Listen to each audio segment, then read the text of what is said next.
Hey guys, tonight we're rewinding to the very beginning of a company you've probably binged on more than sleep itself, Netflix. But not the billion-dollar empire yet. Not the red logo, the app, the fame. Tonight, you're the one fumbling for car keys at 11:58 p.m., heart pounding over a plastic DVD in your passenger seat. And you might not make it past sunrise if you're squeamish.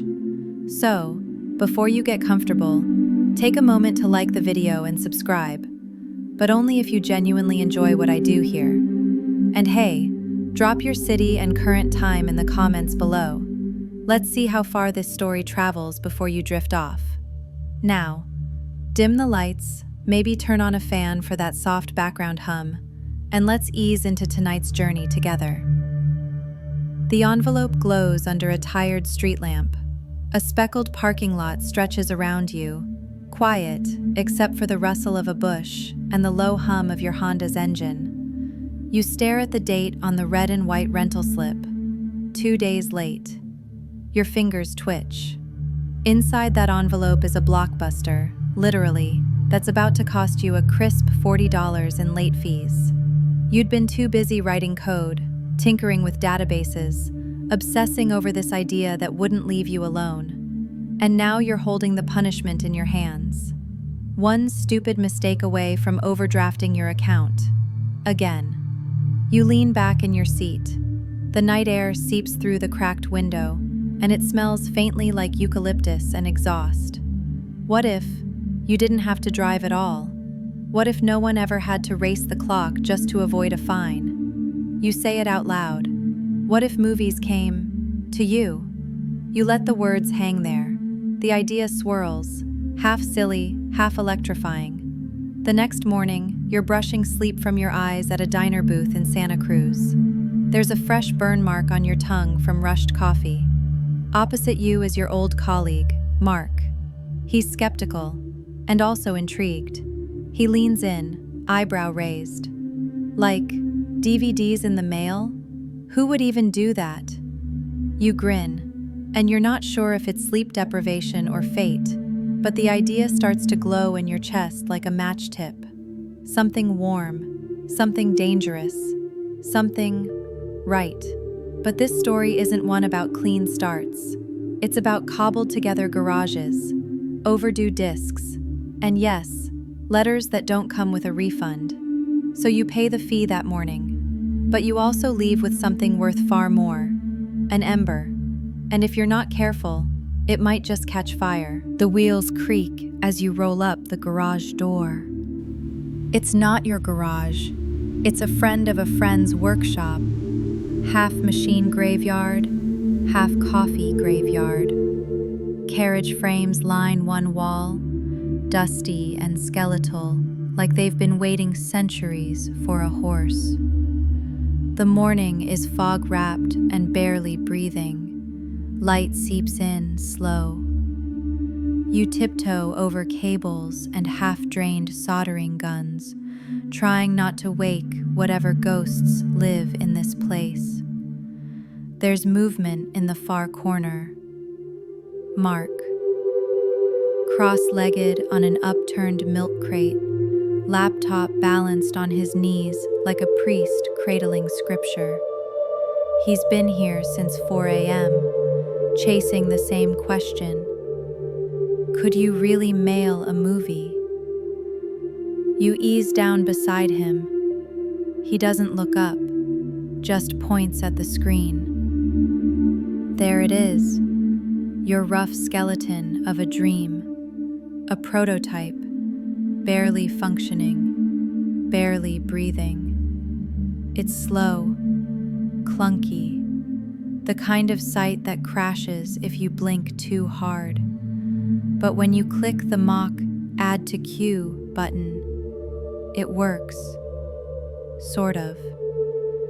You both lean back like you just touched lightning. Your heart thuds in your chest like it's testing the walls. Mark finally breaks the silence. If Blockbuster sees this, they'll crush us. You nod, not in fear, but agreement. It's too early to be afraid, and too late to stop. Suddenly, from behind a stack of oil drums, a cough. You both spin around. It's Glenn, the machinist who owns the place. He's wrapped in a flannel blanket and holding a steaming mug. "Thought I heard scheming," he mutters, voice gravelly with sleep. You glance at Mark, and something passes between you both. A secret handshake without the hands. You're not alone in this anymore. The three of you sit in the cold together, planning, sketching, whispering hopes into the fumes of black coffee. Outside, the fog lifts slowly. The sun crawls across the hood of a rusted Buick. You pull your hoodie tighter and glance again at the screen. Still glowing, still stubbornly, impossibly alive. The first whisper of Netflix has been spoken, and someone, somewhere, might just be listening. You duck your head to avoid a dangling bike wheel. The garage is getting cramped. Too many wires, too many pizza boxes, too many dreams stacked like Jenga towers about to fall. Mark drags in another folding chair, his arms full of bubble mailers. You can't help but laugh. It's absurd. You're not even sure what your job title is anymore. Web designer? Startup co-founder? Envelope stuffer? Today, you're all three. The mailers aren't branded yet, just blank white sleeves that whisper anonymity. But in your mind, they already gleam in signature red. They carry not just DVDs, but the chance to be early, to be first, to be better. Mark boots up the prototype. It wheezes awake like an asthmatic toaster, but it loads. That's the miracle.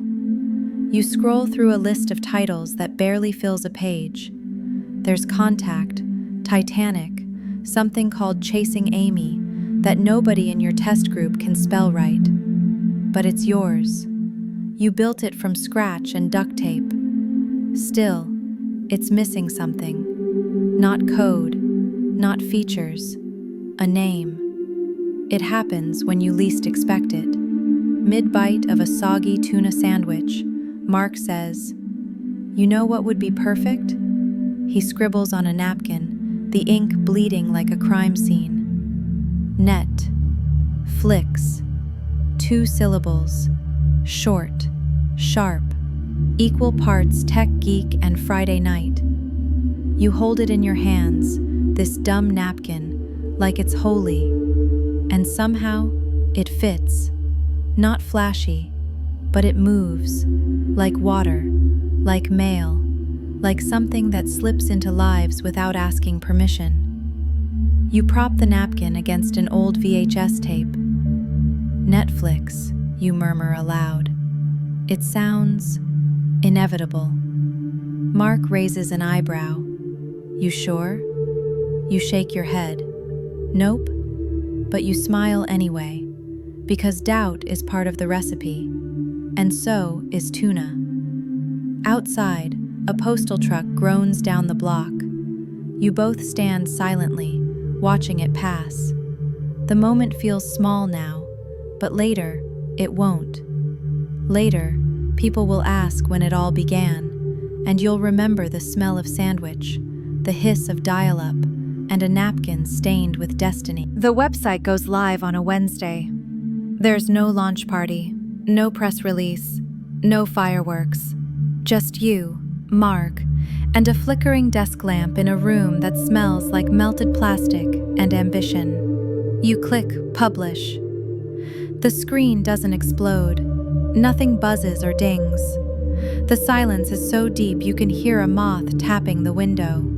Then, a single number appears on the analytics feed. 1. One visitor. Not a bot, not you. A real person, somewhere out there, stumbled onto the site. Your breath catches. Mark leans in, squinting at the screen. Do you think they'll order?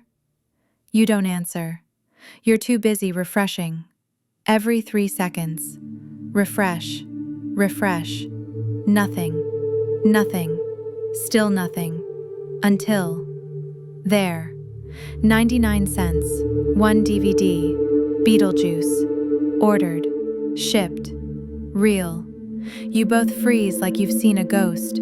And maybe you have. The ghost of an idea, suddenly made flesh. It's 2:13 a.m., but sleep's a forgotten language. You jump up, knocking over a tower of jewel cases. Mark whoops like he's just scored courtside tickets to the finals. Then the panic sets in. Wait, do we even have Beetlejuice?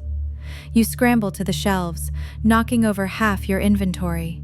It's chaos. You find it behind Speed 2, Cruise Control. Victory. You seal it in a bubble mailer, your fingers shaking like it's a love letter. Mark drives it to the post office himself.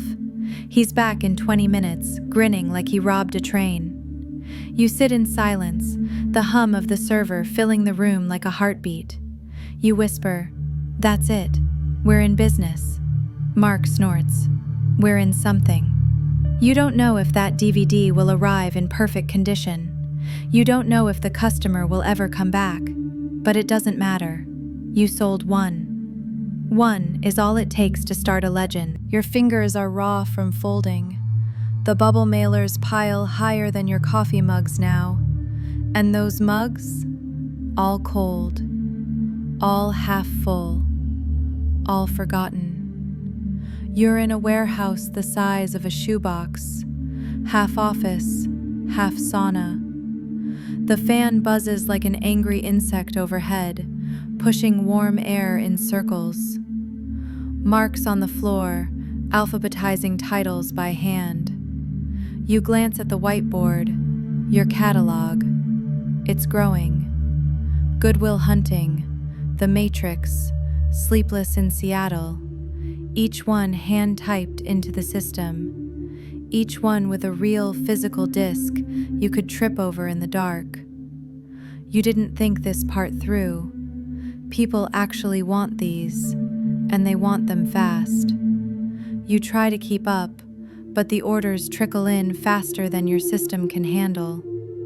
You write tracking numbers in Sharpie. You pack the sleeves yourself, sliding each DVD in like it's a wedding invitation. The post office clerk is starting to remember your name. That feels like progress. Or danger. Maybe both. You miss a dinner, then a birthday, then an entire weekend. Your parents stop asking when you'll get a real job. Instead, they start asking for movie recommendations. That's when you know it's working. Still, it's not glamorous. You rip a sleeve. You ship 2 Titanics to the same address. Mark accidentally sends a blank disc to someone in Bakersfield. That one writes back, "Cool idea, weird execution." You tape it to the fridge. Motivation. You sleep under your desk some nights. Just a hoodie as a pillow and the hum of rented dreams all around you. It's hard, but it's humming, growing. You don't have a fulfillment center. You don't even have decent air conditioning. But you do have 3 crates of fresh DVDs arriving by Monday. And for some reason, that feels like hope. You're knee-deep in clamshell cases. Plastic pops and clicks echo off the cinder block walls like a slow, glitchy metronome. Each one opens with a little sigh, like even the DVDs are tired. Mark lugs in a cardboard box marked New Inventory. He drops it with a thud that startles a nearby pigeon out of the rafters. Inside, 100 shrink-wrapped discs, each one a potential smile, each one a potential refund. You kneel beside him, slicing the tape with a key you never use on a real door. And suddenly, you're not a tech founder anymore. You're a glorified video clerk with a glitchy website and a label printer that jams when you breathe near it. You whisper, "We need a better system." Mark raises an eyebrow. "You mean besides chaos?" Chaos, it turns out, doesn't scale. You spend the next week building a search feature so people don't have to scroll alphabetically to find Armageddon. You tag each DVD by genre, then by actor, then by mood. That part's your favorite. You invent moods like rainy day redemption, breakup distractions, family movie where no one dies. The code is messy, but it works. Orders double, then triple. Mark accidentally ships 4 copies of The Big Lebowski to 4 different Jessicas in Michigan. You fix it by handwriting apology notes, every one signed, "Thanks for being early, the Netflix team." The customers laugh, some even write back. You tape those to the fridge too, a growing collage of strangers who believe in you. Meanwhile, the DVD racks groan. You draft a friend from college to help sort the returns. You pay him in burritos and promise of future stock options. He believes you, sort of. By Friday, your hands are stained with Sharpie ink and melted barcode labels, but your inbox is full of new orders, and your heart, that's full too. Not because you've made it, but because you haven't yet. And still, they're showing up, one red envelope at a time. Your phone rings at 12:41 a.m., a number you don't recognize. You stare at it, thumb hovering. Because by now, every unknown number means one of 2 things: a customer complaint or a miracle. You answer on the 4th ring, voice groggy, heart sprinting. "Is this Netflix?" The voice is crisp, measured, too calm for the hour. You sit up, brush crumbs off your shirt. "Yes, this is, the Netflix team." You nudge Mark awake with your foot. The voice continues. "I'm a friend of a friend. I heard about your site." Pause. "I might be able to help." Mark mouths, "Is it a lawyer?" You shake your head, too smooth, too interested. Then comes the name, a well-known investor. Not a shark exactly, but definitely someone who swims near them. He wants to meet, tomorrow, not in an office, in a diner. You agree before fully waking up. The next morning, you're fidgeting with a spoon in a booth that smells like old bacon and new possibilities. Mark is next to you, sweating bullets into his orange juice. The man slides in opposite, all blazer and confidence. He doesn't order, just pulls out a manila folder. Inside, printouts of your homepage. Circles, notes, arrows. He's done his homework. He leans in, elbows on the formica. "So, you've got something here." Pause. "But you're going to run out of money." You nod. It's not a threat. It's just math. He offers to write a check, but only if you're ready to scale. You glance at Mark. He's frozen. You're not. "We're ready." The man smiles, and just like that, you're in deeper water. More orders, more expectations, more eyes watching from boardrooms. But you don't feel scared. Not tonight. You feel lit, like someone just handed you a flashlight in the dark. You walk out of the diner into the cool night air, the smell of syrup and ambition trailing behind you. A miracle, after all. It hits at 7:12 a.m. The alert you weren't ready for. Transaction confirmed, 99 cents. Then another, and another, and another. By the time you've wiped the sleep from your eyes, the inbox is a flashing grid of orders. You blink, breathe, refresh. It's real. People aren't just curious anymore, they're buying. Mark shouts from the next room. He's still in pajama pants, holding 2 mugs and no idea what day it is. You meet him halfway. The clink of ceramic mugs sounds like a toast. 50 orders, 70, 93. Your system wasn't built for this kind of love. The database lurches, pages crash, the queue hiccups and repeats titles. You watch someone accidentally order Mrs. Doubtfire 5 times. Panic? A little. Excitement? More than a little. You and Mark dive into triage mode. He handles customer emails, typing like a pianist with too much coffee in his blood. You patch the back end on the fly, praying the server holds. The room buzzes, literally. The label printer sputters out its first sheet like it's exhaling smoke signals. Bubble mailers scatter across the floor. You step over them like battlefield debris. For lunch, you split a granola bar. For dinner, forgotten. You don't stop, not when the fulfillment guy calls out sick, not when the system logs you out of your own admin panel, not when someone emails asking if they can rent Jaws and The Lion King, or is that morally weird? You reply personally, morally weird is kind of our whole thing. The customer sends back a smiley face. At 2:04 a.m., you sit on the floor surrounded by stacks of sealed orders. Your legs are cramping. Your inbox is quiet.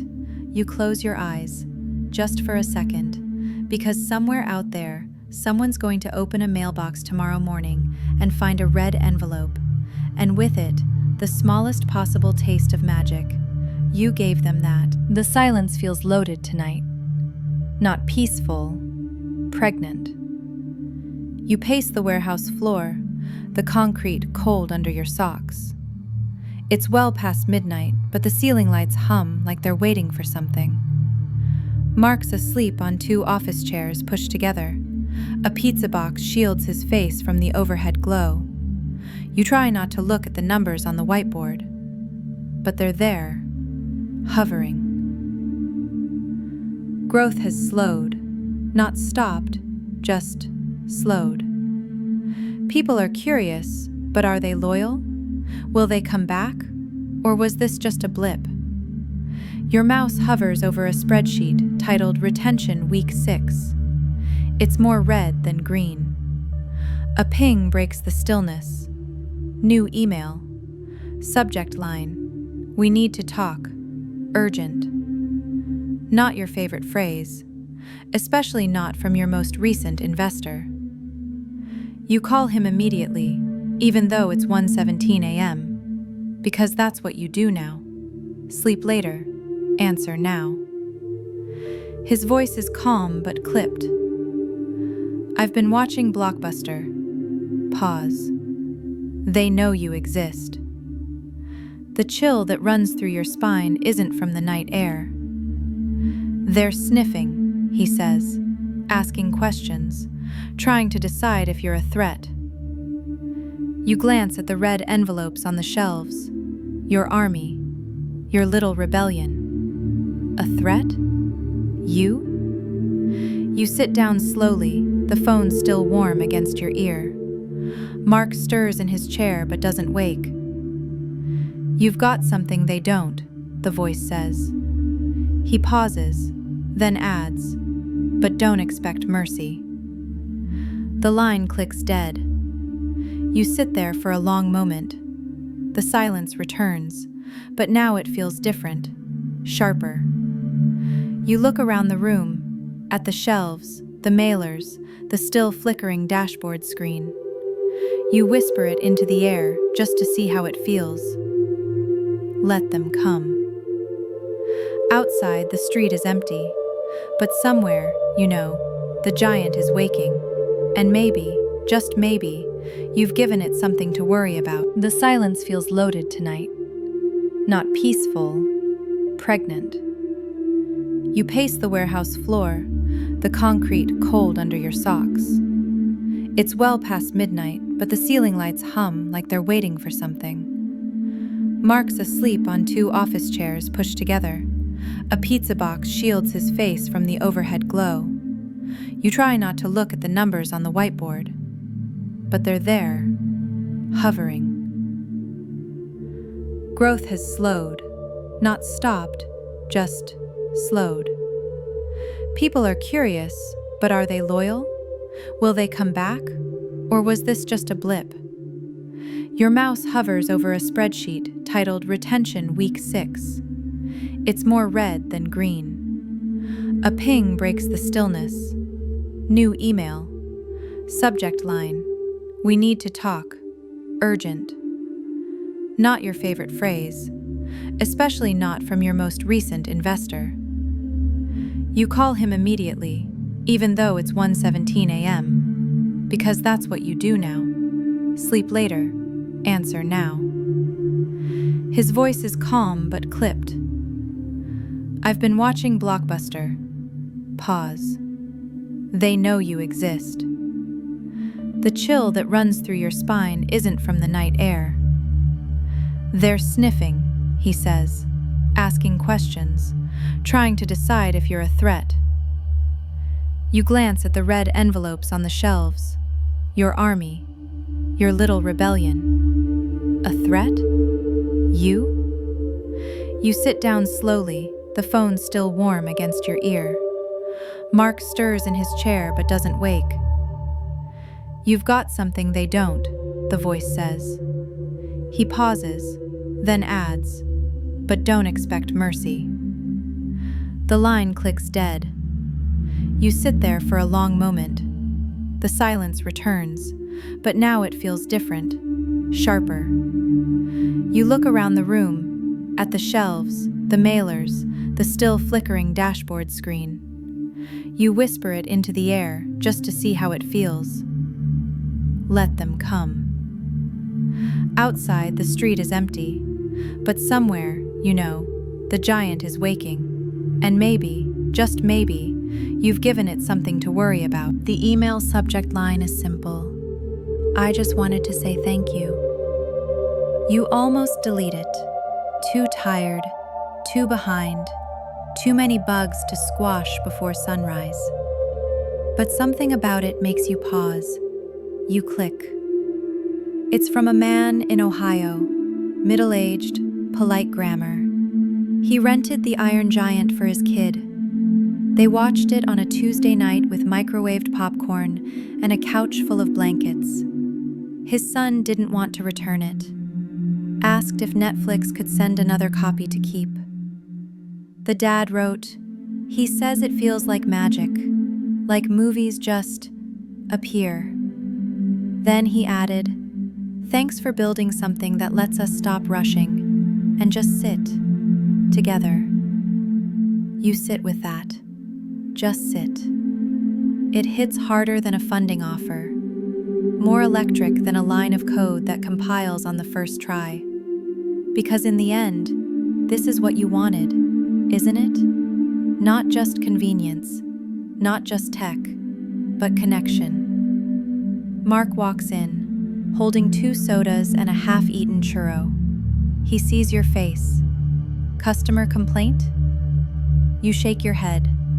Compliment. He raises an eyebrow like he's unsure that's even real. You print the email and pin it beside the others. Your collage of tiny triumphs. A growing shrine to the people who've given you their Tuesday nights. And suddenly, the exhaustion feels worth it. The glue-stuck fingers, the all-nighters, the endless dance with labels and late deliveries. You check the queue. More orders, more trust. You whisper, they're coming back. And they are. Not all, but enough. Enough to make it real. You look out the warehouse window. Morning is breaking. The sky, streaked pink and gold, looks almost fake, like a movie backdrop. But it's real, like the email in your hand, like the kid in Ohio who now believes in red envelopes. You exhale slowly. Let the moment land. You're not just shipping DVDs. You're shipping stillness, memory, magic, if you do it right. And tonight, you did it right. The red markers don't lie. You stare at the spreadsheet like it might blink first, but it doesn't. Negative cash flow, again. You rub your eyes, but the numbers don't go away. Mark leans over your shoulder, winces, then pats your back like someone consoling a sitcom character who's just spilled coffee on their resume. "We knew this was coming," he says, which doesn't help at all. You've been growing fast, too fast. The orders are beautiful but brutal. Every new subscriber brings joy and shipping costs, more inventory, more hands you can't afford to hire. Your burn rate could light a bonfire. You sip cold coffee and whisper to the air, "Do we scale down?" Mark's quiet, then, "Or, do we double down?" You both know what that means. Pitch decks, meetings, asking for help without looking like you're asking for help. You meet with 10 potential investors in a week. 6 are confused. 3 are amused. 1 leans back in his leather chair and says, "Blockbuster will eat you." You smile, but your stomach twists. Back at the warehouse, the returns are piling up. The printers are overheating again.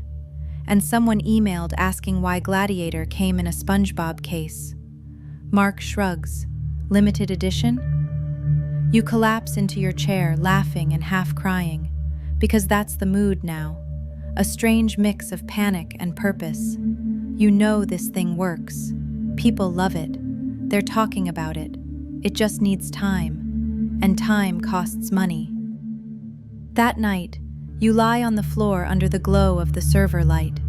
It flickers gently, casting soft shadows against the ceiling. You whisper to it like an old friend, "Hold on, we're not done yet." Then you close your eyes and imagine a world where red envelopes are everywhere, on doorsteps, in mailboxes, on coffee tables beside empty popcorn bowls. You believe in that world, even if the spreadsheet doesn't. Yet, the countdown clock ticks like a heartbeat. Y2K is coming, and people are whispering the end of the world.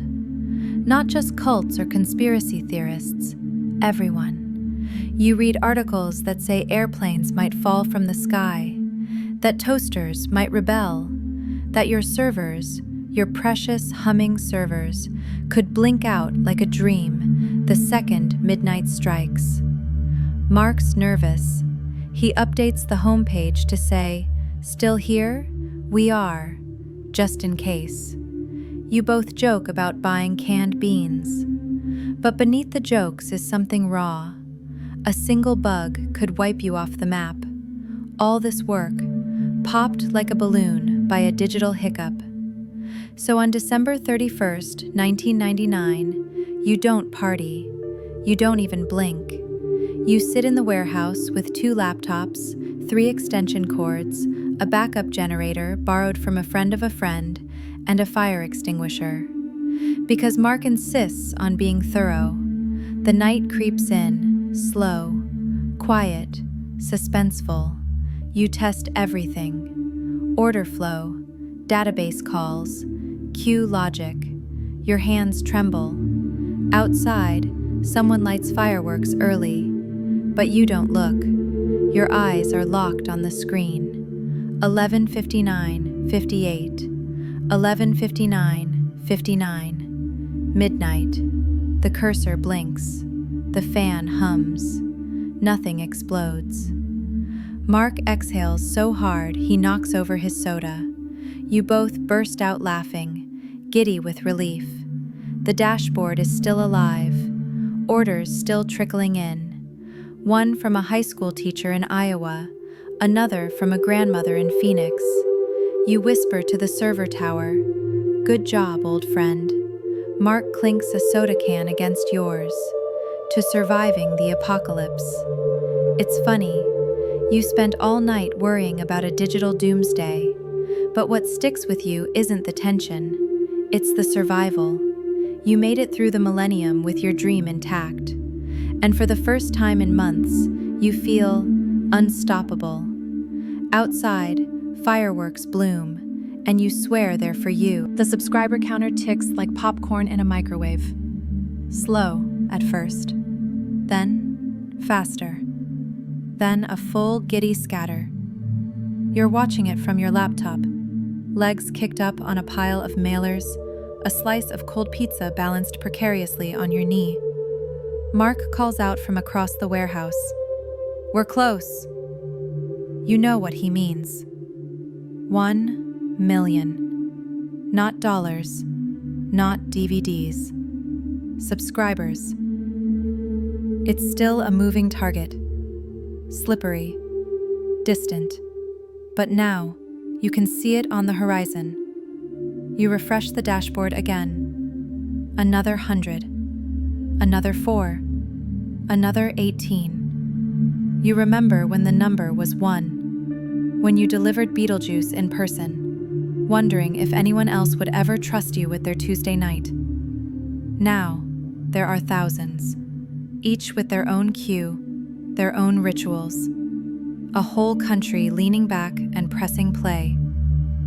You start seeing patterns. Subscribers building movie marathons. People emailing in to recommend titles. A teenager in Nebraska creates a custom DVD sleeve for 10 Things I Hate About You and mails it back with a doodle. You pin that one to the fridge, too. It's getting crowded up there. But success comes with friction. The system groans under the weight. More orders mean more chances to break. Mark redesigns the inventory logic. You streamline the label printing. The intern you brought on to help with packing is now managing 3 temps and a spreadsheet army. Still, it's not enough. You're not chasing scale anymore. You're surfing it. Barely. Then, late one night, you get an email from a mom in Vermont. She says her husband deployed overseas, and the red envelopes help fill the quiet. They watch movies together on speakerphone. She writes, "It's not just about movies. It's something to look forward to." You read it twice, then again. You don't reply right away. You just close your eyes. Let the weight of it settle. This is what you're building. A company, sure, but also a thread, running through homes and hearts and long-distance speaker calls. You open your eyes, click the dashboard. Another 30, another 72, almost there. There's a whiteboard on the wall now. Big, bold, permanent marker, even though you swore you'd never do that again. At the top, in thick red letters, countdown to 1 million. You check it every hour, mark every 15 minutes. The intern stares at it like it might blink. The number sits just a whisper below the mark. 998,612. So close it hums in your bones. But with the closeness comes the chaos. Printers jamming, servers hiccuping. One batch of envelopes ships without discs inside. Just the thank you note. You call it avant-garde fulfillment. Mark calls it a small disaster. Still, the vibe is electric. Everyone's pulling longer hours, but no one's complaining. There's free pizza and bad jokes and a playlist of movie soundtracks playing on loop. The warehouse buzzes. It breathes. It believes. Then, a problem. Big one. A data glitch. The counter jumps backward. Hundreds of users vanish from the dashboard. Mark panics. The intern swears for the first time in front of you. You don't say anything. You just reload. Again. And again. Finally, after what feels like a lifetime of error codes and rewrites, you find it. A sync issue between the tracking tool and the subscription database. A digital mirage. You fix it. The number leaps forward. Lands. 999,962. You drop into a chair like you've run a marathon through pudding. Mark hands you a warm soda. Neither of you speaks. Because the next push, that's it. That's the moment. You don't know what you'll say when you hit it. You don't have a speech or a confetti cannon, but you have this room, these people, this blinking dashboard that refuses to quit, and deep down, a little voice that says, "They said you wouldn't make it this far." The air is thick with it.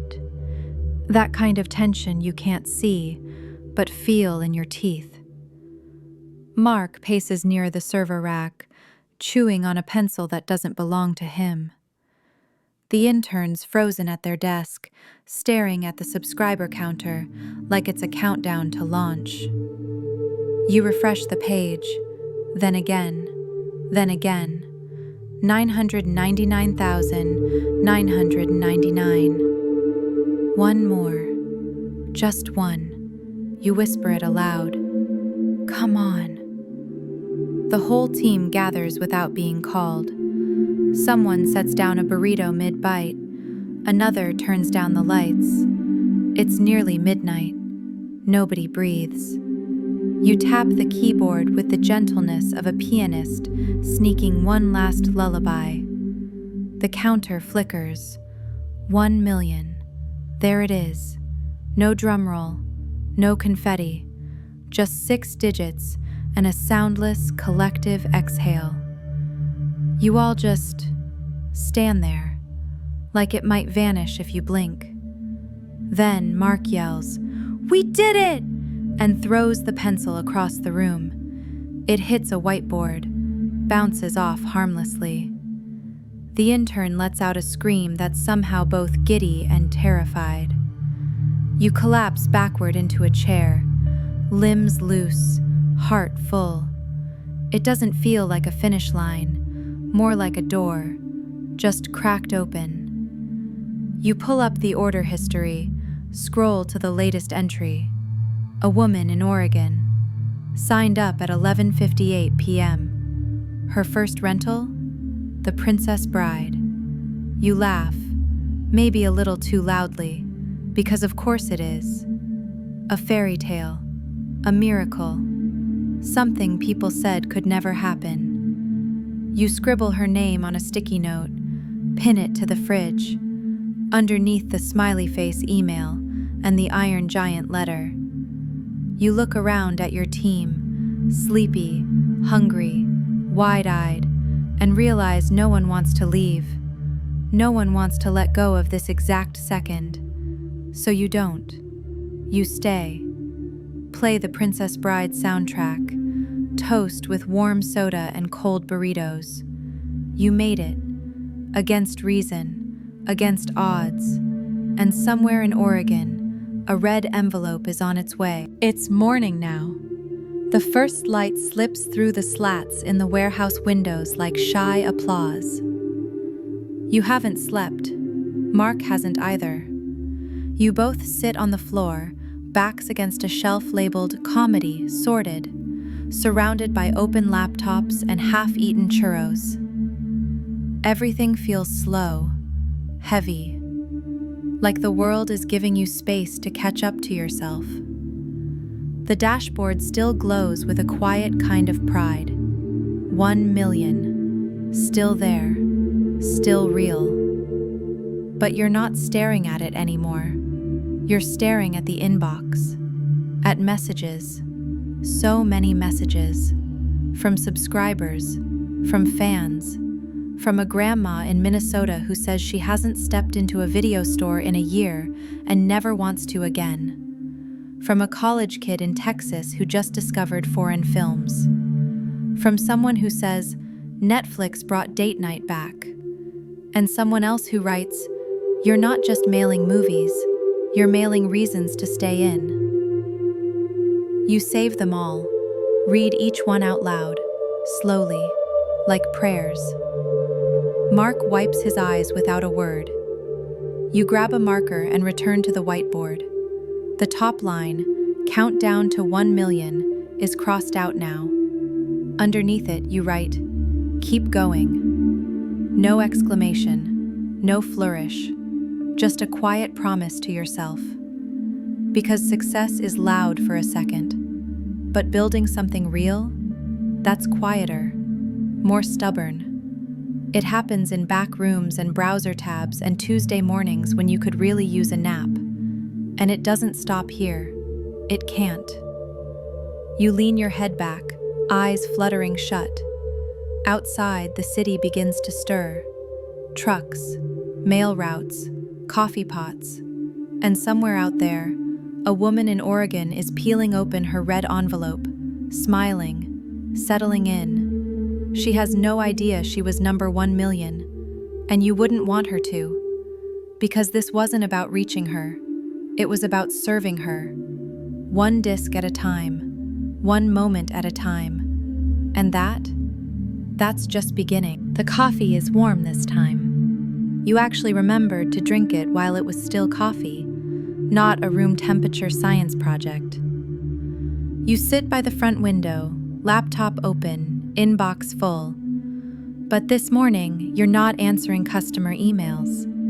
You're looking at photos. AA customer sent one in. It's a picture of her front porch. Morning light, doormat curled at the edges, and dead center, one red envelope. She wrote just 2 words. It came. That's all, but it's enough. You save the photo, print it, add it to the wall. The Netflix fridge, now a full-blown mosaic of strangers and small moments. Mark wanders in, hair messy, holding a breakfast burrito he absolutely won't finish. He nods at the photo. Weird, right? You glance over. What? That we've become part of people's mornings. You shrug, but it lands. It is weird and wonderful.